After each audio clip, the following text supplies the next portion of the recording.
Hi guys, and welcome back to Hillside Talks. I'm Maria, and I'm very happy that you've decided to join me today. Or maybe you just by coincidence stumbled upon this video, but either way, I'm really happy that you're here. And right now we're in this mini series where I want to try and see if we can apply creativity to some solutions in our homes. Some people don't get affected much by the space they live in, but some of us, myself included, we do. And what I'm surrounded by and the aesthetics actually affects me quite a bit. At the same time, I want to live in a way where I limit my personal footprint and use of new resources on this planet so that it will be possible, hopefully, for my son Max, who's 9, to also be able to create a home, maybe build one. And I also would like to save money. As I mentioned in the previous episode where I talked about the dining room, my husband and I, we both agreed that we spent the money on the actual apartment, and then we wanted to try and furnish it, spending as little as possible. And setting boundaries for yourself is not always a bad thing. You might think, okay, I put a limit on my budget, then I'm not going to be able to get what I want. True, maybe. But there's this quote that I learned when I studied architecture that says limitations spark creativity. And I could not agree more. And that is something that's been kind of in the back of my mind for the past 15, 20 years. So setting a budget or wanting to thrift as much as possible can actually just be a lot of fun. And today, as I mentioned, we're talking about a kitchen, which is a space where we decided to spend some money, but it's also the place where we probably saved the most money. So let's dive into it.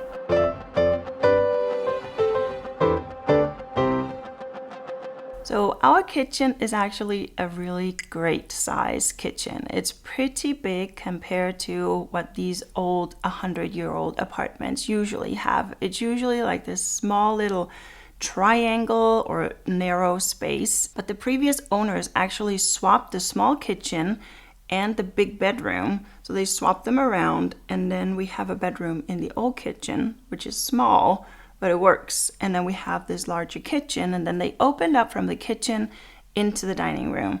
So we feel like we have as much space for living and entertaining and having guests over as a lot of our friends who have houses do. So when we saw this place, we were like, yes, this is definitely the right apartment, because we like having people over and we like to cook a lot. So all of those tiny, tiny kitchens, which is going to be very difficult for us to actually make that work. When we purchased the apartment, the kitchen had an island kind of right in the middle. It had the sink and the dishwasher. It didn't have any seating. It had a whole entire wall that had nothing on it. And it was very architecturally beautiful. It looked like it was kind of floating in the middle of nothing. But it was also not practical. And as you guys know, I love aesthetics, but I also want spaces to work. I want them to be functional. And having that big of a kitchen without an eating area in it was just not gonna cut it. Also, the floors were kind of dark in there. They were this like brown, reddish, rusty color. And this kitchen has big windows and it has a door, which is great. It leads out to the garden. But it's kind of in a corner surrounded by tall buildings, and it faces east, which means that we only get, during the summer, a tiny bit of sunshine in the morning from 7 to 8. We want this space to just be happy and sunshiny and bright, so we did a lot with lights in there. And the first thing we did was paint the floor. Bright, happy, kind of lemony yellow color. I did try another one first, and it was kind of too green, and it just made the whole room look really weird. But then I found another one, less green, more white, and it is perfect. We love this color. And it just kind of helps set the tone for a happy, cheerful kitchen. I've mentioned before that we haven't done much in general in this apartment after we purchased it. We pretty much just moved in. We didn't even touch the floors or paint the walls in most of the rooms at all. We just moved in. But we did want to reorganize the kitchen. So what I wanted to do was to utilize that big wall that was empty and then get some more practical space and a dining area in the middle and some island prep space. Because when we bake and we have all these projects going food-wise, it's just all over, and it's so nice. I know it's a luxury, but it's so nice to be able to just spread out. So I scheduled with my dad that the day we actually got the keys, he would come and help me take down the island, take it apart. Then we had a plumber come and fix the drainage from the sink and the dishwasher. Luckily, we're on the ground floor, so it was pretty easy to just go down into the basement and move those pipes without having to disturb anyone. We also had an electrician put in more outlets on that wall because we knew that this was going to be like the hub, and we wanted to be able to plug in all of our appliances because we want them to sit out. We want everything that we use often to just sit out on the counter, so it's super easy to use it. We do have a small little hand mixer, and we do just take that out of a drawer and plug it in. And we also knew that we were probably going to be charging a lot of stuff and working from the kitchen, so yeah, we needed a lot of outlets. We kept the original cabinet, so we just moved the whole thing over, and my dad actually helped me cut that stainless steel top.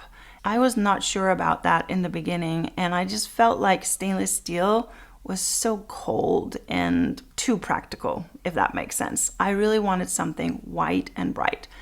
But I care about sustainability, and this is the top that was already there. So we decided to keep it, and my dad helped me cut the back off. We needed to take off probably 15 centimeters of the back to make it fit up against the wall like a regular cabinet. And let me tell you, I'm really happy that we kept it because it is so practical. I really love it now. And I remember my brother-in-law, he was like, wow, you're gonna really appreciate that. And I was like, are you sure? And we went with it. We kept it, and I am so happy. It's very practical when you have a kid, that you have an area where you know it won't get stained by food coloring or beads or anything. And then we were also like, well, the yellow color on the floor and this warm tone will probably balance it out. And it turns out we ended up placing all of our appliances, the coffee machine, the blender, the food processor, the kettle, everything is right there next to the sink, and they're all stainless steel appliances anyway, and the surface of the actual counter is actually not that visible, so I don't feel like it takes up visually a lot of space. So we sold the fridge because it was way too small. It had only the fridge on the top and then the freezer part at the bottom. But as I said, we cook quite a lot, and we had already from the house purchased a really nice fridge that had very low noise because we knew that we were going to be open concept. We didn't want to listen to a refrigerator be all the time. I hate that. So we brought that and put that in instead and sold the other one on DBA, which is Craigslist in Denmark. But then we needed a freezer. So that is actually one of the only things that we purchased new, I think. So I found a freezer that fit exactly next to the sink. And because it had to optimize that space a lot, I did go with a new one. And also I wanted it to be silent. So I found this small little one, and it actually fit 4 drawers in there, which is great. And then purchased a different cabinet for the end that's kind of narrow. It's only a feet deep that you can reach from the other side of the island. And to match the remaining cabinets that were already there, the island before had this wood paneling all the way around, and it had shelves on the backside, but the ends of the island were actually these really great big panels of the same wood as the cabinet. So we were able to just take that wood and cut that into the doors for the fridge, cover the last cabinet, and make a door on the end. So all of the cabinetry on that side looks like it's the same. And of course, it's a little wonky, it's a little uneven, because I think the door from the fridge goes down maybe 3 or 4 centimeters further down toward the floor than the sink cabinet.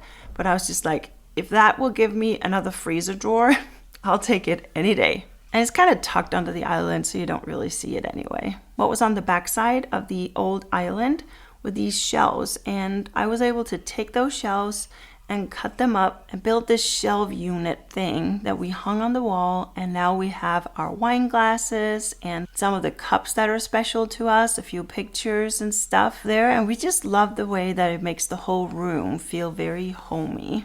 And I actually don't think that we have any wood left from that old island.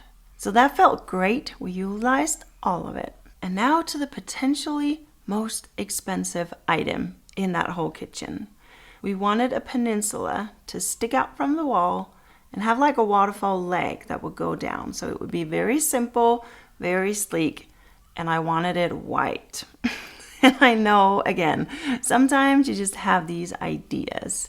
But I was like, I'm probably never going to move again. So we went to a kitchen company to actually have them draw out, sketch out what we wanted, and then give a price on it. And it was only for that section.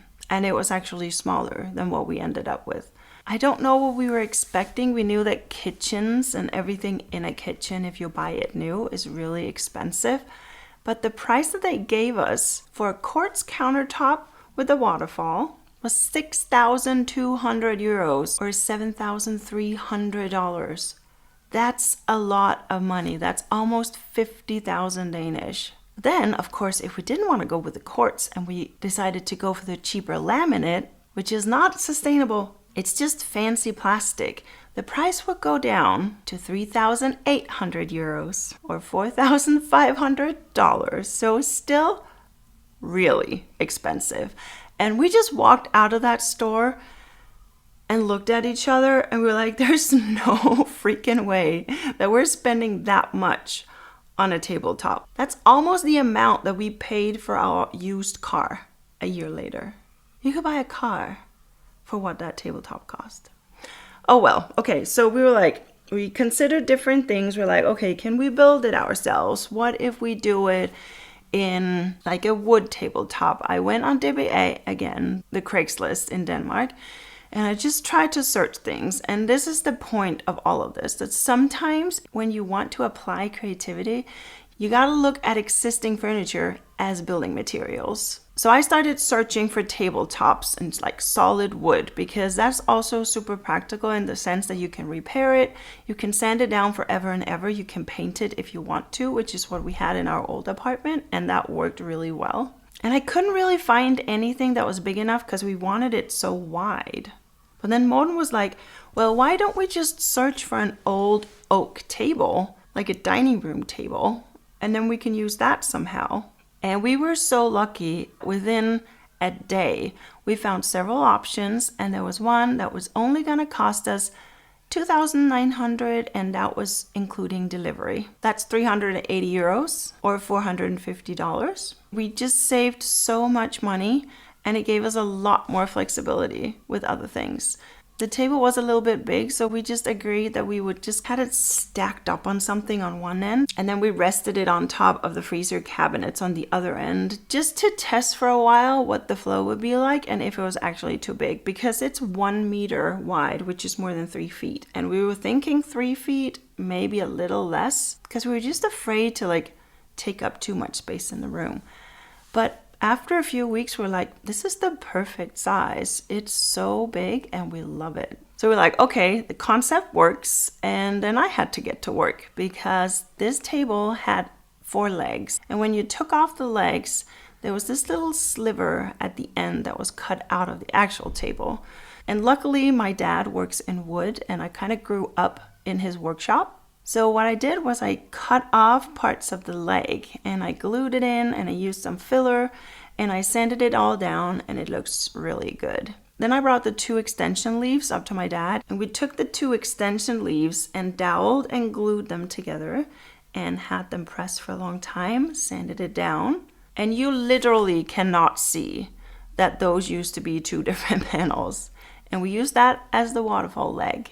It took quite a while to attach it down to the floor, because I wanted to drill it in so it wouldn't get like knocked over by accident or something. I wanted it to be super sturdy. So that thing is actually doweled and glued into the floor, which is probably not what you normally do, but because it's so thin, I just wanted to make sure that it was super secure. When we knew the width of the table, I was also able to finally set up that last little cabinet at the end because we didn't know how far out it should go.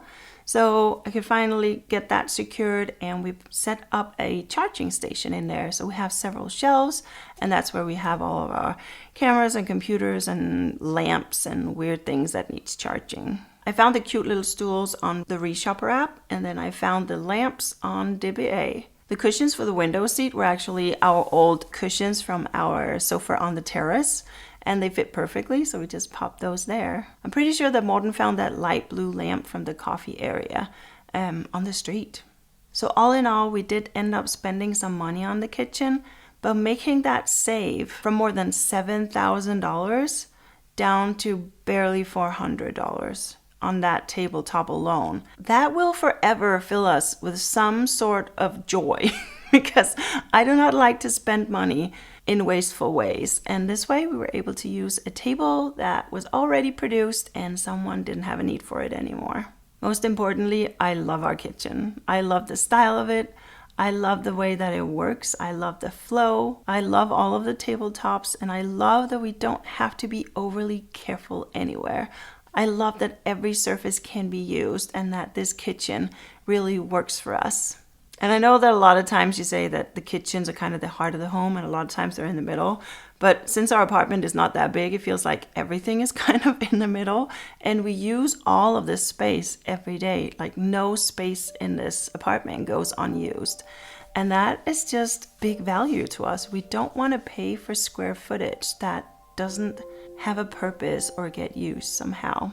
And I really just hope that this will encourage you to try and be creative in the solutions in your home. And of course, you're not going to do exactly what we have done. That is not the purpose of this. The hope is that you take what resources you have, the situations that you have available, and then apply creativity and be proud of it. Be proud to have a home that limited the resources used from the planet. Be proud to thrift. Be proud to come up with fun solutions and still have a stylish home that can be this restful place and help to recharge you, because we need that.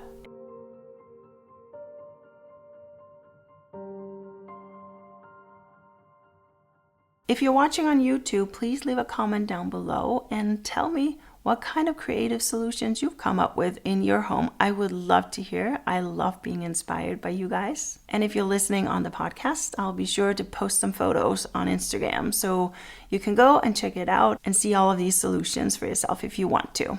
That's it for this week, guys. I'll see you back here on Monday. Bye.